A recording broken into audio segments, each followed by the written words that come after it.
आखिर लोगों को ऐसा क्यों लगता था कि लाहौर पाकिस्तान के नहीं बल्कि भारत के हिस्से में जाना चाहिए था, और बाद में ऐसा क्या हुआ कि लाहौर को पाकिस्तान का हिस्सा बना दिया गया। अब इसको जानने के लिए हमें जाना पड़ेगा दोस्तों इतिहास में पूरे 76 साल पीछे। Should Lahore have been a part of India? देखिए, बड़े बूढ़े बताते हैं कि लाहौर को भारत का हिस्सा मानने के पीछे कई वजह थी। दरअसल उस वक्त रिलीजन के बेसिस पर शहरों का बंटवारा हुआ था। जिस शहर में मुस्लिमों की पॉपुलेशन ज्यादा थी वो पाकिस्तान के हिस्से चला गया, और जिस शहर में हिंदुओं की पॉपुलेशन ज्यादा थी वो हिंदुस्तान के हिस्से में आ गया था। लेकिन इसके साथ ही इसमें कई और फैक्टर्स भी शामिल थे। समुदाय की पॉपुलेशन के अलावा ये भी देखा जा रहा था कि प्रॉपर्टी ऑनरशिप किस रिलीजन के पास ज्यादा है। बता दें कि 1941 के पॉपुलेशन सेंसस के अनुसार लाहौर में 40% नॉन मुस्लिम लोग रहते थे, वहीं 80% प्रॉपर्टी ओनरशिप भी नॉन मुस्लिम्स के पास थी। इस वजह से लाहौर की इकोनॉमी में गैर मुस्लिम का बहुत ज्यादा प्रभाव था। ये सबसे मेन कारण था कि जिसकी वजह से लग रहा था कि लाहौर भारत का हिस्सा हो सकता है। इसके साथ ही लाहौर में नॉन मुस्लिम का अधिकार बिल्डिंग्स, मॉन्यूमेंट्स, बिजनेस, इंस्टीट्यूशंस और हॉस्पिटल पर भी बहुत ज्यादा था। जैसे एग्जाम्पल के तौर पर ले लीजिए कि वहां का श्री गंगाराम हॉस्पिटल, गुलाब देवी हॉस्पिटल, जानकी देवी हॉस्पिटल, दयाल सिंह कॉलेज जैसे हॉस्पिटल थे जो सिख और हिंदू ही चलाते थे। इसके अलावा ये महाराजा रणजीत सिंह की रियासत की कैपिटल भी थी। वहीं तब के लाहौर को और बेहतर समझने के लिए चलिए सबसे पहले आपको यहाँ की सांस्कृतिक विरासतों के बारे में बता देते हैं। देखिए, आर्य समाज मंदिर, महादेव मंदिर, शीतला माता मंदिर, भैरव मंदिर, रावर रोड पर श्री कृष्ण मंदिर, दूध वाली माता मंदिर, महाराजा रणजीत सिंह समाधि, डेरा साहिब, प्रकाश स्थान श्री गुरु रामदास जी, भाभारियान जैन दिगंबर मंदिर, जैन श्वेतांबर मंदिर यहाँ के कुछ मशहूर धार्मिक स्थल हैं। वहीं लाहौर के पंजाब यूनिवर्सिटी में तो 8671 संस्कृति और हिंदी की पांडुलिपियां आज भी रखी हुई हैं। लाहौर में उस समय बड़े व्यापारी हिंदू ही थे। अब यहीं से आता है दोस्तों हमारा अगला सवाल कि जब इतनी ज्यादा पॉपुलेशन नॉन मुस्लिम्स की थी, प्रॉपर्टी ऑनरशिप का फैक्टर भी हिंदुओं के खेमे में था, तो फिर कैसे ये पाकिस्तान में चला गया? How did the partition happen? दरअसल जब भारत और पाकिस्तान का पार्टीशन होना था तब ब्रिटेन से एक शख्स को बुलाया गया था जिसका नाम था सिरिल रेडक्लिफ। उन्हें आदेश दिए गए थे कि भारत और पाकिस्तान को 2 हिस्सों में बांटना है। लेकिन यहाँ पर सबसे बड़ी बात यह थी कि रेडक्लिफ न कभी पहले भारत आए थे और न उन्हें यहाँ के कल्चर की समझ थी। बस अंधे मुंह उन्हें भारत को बांटने का जिम्मा सौंप दिया गया था। उनकी लीडरशिप में एक रेडक्लिफ कमीशन बनाया गया और इसी कमीशन ने बंटवारे के लिए बॉर्डर लाइन बना दी। उन्होंने जो बॉर्डर बनाया बाद में उसे ही तो रेडक्लिफ लाइन का नाम दिया गया था। उन्होंने ही डिसाइड किया था कि भारत और पाकिस्तान में कौन सा शहर कहां पर रहेगा। वहीं लाहौर का फैसला भी रेडक्लिफ ले चुके थे कि उसे किस खेमे में डालना है। और इसी ऐतिहासिक फैसले के बाद आती है 12 अगस्त 1947 की वो तारीख जहां से शुरू हुई एक बहुत बड़ी पॉलिटिकल और रिलीजियस उठापटक। लाहौर में बंटवारे की बात को सुनकर दंगे फैल चुके थे। उधर बताया जाता है कि लाहौर ने आज से पहले कभी ऐसी सुबह नहीं देखी है। सड़कों पर हर तरफ लाशें पड़ी हुई थी। अंग्रेजों का कहना था कि किसी ने लाहौर के भारत में शामिल होने की अफवाह बाहर उड़ा दी थी और इसी के विरोध में हिंदुओं और सिखों का कत्लेआम शुरू हो गया था।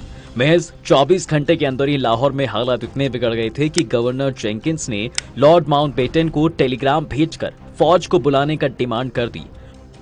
उन्होंने लिखा था कि लाहौर और अमृतसर की पुलिस पर भरोसा नहीं किया जा सकता क्योंकि कत्लेआम करते हुए कई पुलिस वालों को भी देखा गया है। इसके साथ ही एक बड़े मुस्लिम नेता लियाकत अली ने एक नारा भी दिया था कि हंस के लिया पाकिस्तान, लड़ के लेंगे हिंदुस्तान। लाहौर की हर गली, हर मोहल्ले में यही नारा गूंज रहा था। लोग बताते हैं दोस्तों कि लाहौर के इस कत्लेआम की असल वजह सिरिल रेडक्लिफ ही थे। उनके ऑफिस से ही यह इन्फॉर्मेशन लीक हुई थी।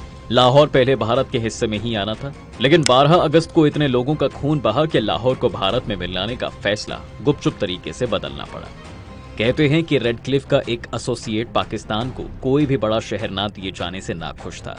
लाहौर भी जब हाथ से निकलने लगा तो उसने यह इन्फॉर्मेशन लियाकत अली को भेज दी थी। कुलदीप नैयर नाम के एक पत्रकार ने एक रेडियो चैनल को बता दिया था कि उसकी रेडक्लिफ से मुलाकात हुई थी। इस दौरान रेडक्लिफ ने नैयर से कहा था कि बॉर्डर लाइन खींचने के लिए उसे सिर्फ 10 से 12 दिन मिले थे। उन्होंने बस एक बार हवाई जहाज से ही भारत को देखा था और उसे बताया गया था कि लाहौर हिंदुओं का शहर है, उनकी प्रॉपर्टी मुसलमानों से ज्यादा है।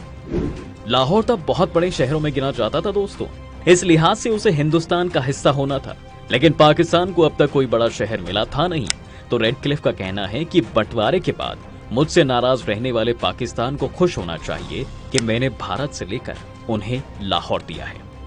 इसके साथ ही उस समय सिरिल रेडक्लिफ ने जो बॉर्डर डिसाइड किया, उसके हिसाब से पंजाब के 2 शहर फिरोजपुर और गुरदासपुर भी पाकिस्तान के हिस्से में चले गए थे। और कुछ दिन बाद लॉर्ड माउंटबेटन ने रेडक्लिफ से दोनों शहरों को वापस भारत में शामिल करने का आदेश दिया था। तो माउंटबेटन के इस आदेश से उन दोनों शहरों में भी बहुत मारकाट हुई थी। इसके दूसरे तरफ भारत और पाकिस्तान दोनों के ही लीडर्स फौज के बंटवारे का भी दबाव बना रहे थे। फील्ड मार्शल सर क्लाउड अचीलेक भी रेडक्लिफ के पास आ चुके थे। ज्योग्राफिक पॉपुलेशन के हिसाब के साथ फौज के बंटवारे का प्लान बना। इसके अलावा एयरफोर्स के भी 10 स्क्वाड्रन थे, इनमें से 8 भारत और 2 पाकिस्तान को दिए गए। इसी तरह नेवी के 2 यूनिट भारत को और 1 पाकिस्तान के हिस्से में चली गई। तय ये हुआ था कि अप्रैल 1948 तक दोनों देशों की सेनाओं के सुप्रीम कमांडर फील्ड मार्शल अचीलेक ही रहेंगे। दोनों देशों की सेनाएं बेलगाम ना हो, इसके लिए जॉइंट डिफेंस काउंसिल बनाया गया था, जिसके चेयरमैन लॉर्ड माउंटबेटन खुद बने। बताया जाता है दोस्तों कि 3 अगस्त को गांधी की कश्मीर के महाराजा हरि सिंह से मुलाकात हुई। नेहरू के कहने पर गांधी ने हरि सिंह से सिर्फ इतना कहा था कि रामचंद्र काक को निकाल दीजिए। दरअसल रामचंद्र काक हरि सिंह के प्रधानमंत्री थे। 12 अगस्त को महाराजा ने काक को बर्खास्त कर दिया था। कुछ लोगों का तो यहाँ तक कहना है कि उस दिन गांधी ने अगर हरि सिंह से भारत में मर्ज होने की गुजारिश की होती तो कश्मीर की जो आज समस्या है वह होती नहीं। लेकिन गांधी सिर्फ काक और नेशनल कॉन्फ्रेंस के नेता शेख अब्दुल्ला तक ही बात करके वापस आ गए। इसकी एक बड़ी वजह जून में माउंटबेटन का कश्मीर दौरा था। जून के तीसरे सप्ताह में माउंटबेटन कश्मीर में महाराजा हरि सिंह से मिलने पहुंचे। माउंटबेटन ने कहा कि यहाँ की ज्यादा आबादी मुस्लिम है, ऐसे में पाकिस्तान में जाना ही सही होगा। महाराजा ने माउंटबेटन की बात खारिज करके उनकी सलाह ठुकरा दी। महाराजा का झुकाव जिन्ना से ज्यादा नेहरू की तरफ था। तभी उन्होंने अपने सबसे विश्वास वाले आदमी काक को भी हटाने में देर नहीं की। इसके साथ ही देखा जा रहा था दोस्तों कि आजादी की तैयारियां सिर्फ अपने देश में ही नहीं चल रही, बल्कि लंदन में भी वैसा ही मंजर देखने को मिल रहा था। यहाँ भारतीयों का सबसे बड़ा अड्डा इंडिया हाउस हुआ करता था। लंदन में तब कृष्ण मेनन हाई कमिश्नर होते थे। तय हुआ था कि कृष्ण मेनन की लीडरशिप में आजादी से जुड़ा एक कार्यक्रम आयोजित होगा। ब्रिटिश पीएम एटली और उनके कैबिनेट को भी इसमें शामिल होने का न्योता भेजा गया। इसके अलावा कृष्ण मेनन 1957 में देश के रक्षा मंत्री भी बने। अब इन सब चीजों के बीच अगर मोटे तौर पर देखा जाए तो रेडक्लिफ की इन गलतियों का खामियाजा सीधे तौर पर लाहौर की जनता ने तो भुगता। जो लाहौर शायद भारत के हिस्से में होना था वो पाकिस्तान में चला गया और लाहौर से बड़े बड़े हिंदुओं और सिख जमींदारों को अपनी शर्ती छोड़कर भारत की तरफ आना पड़ गया। तो दोस्तों आज की वीडियो में फिलहाल बस इतना ही। उम्मीद है आपको आज के इस वीडियो में काफी कुछ सीखने को मिला होगा। अगर ये वीडियो आपको पसंद आया है तो वीडियो को लाइक करें और अगर आप इस चैनल पर नए हैं तो जाने से पहले चैनल को सब्सक्राइब करना ना भूलें।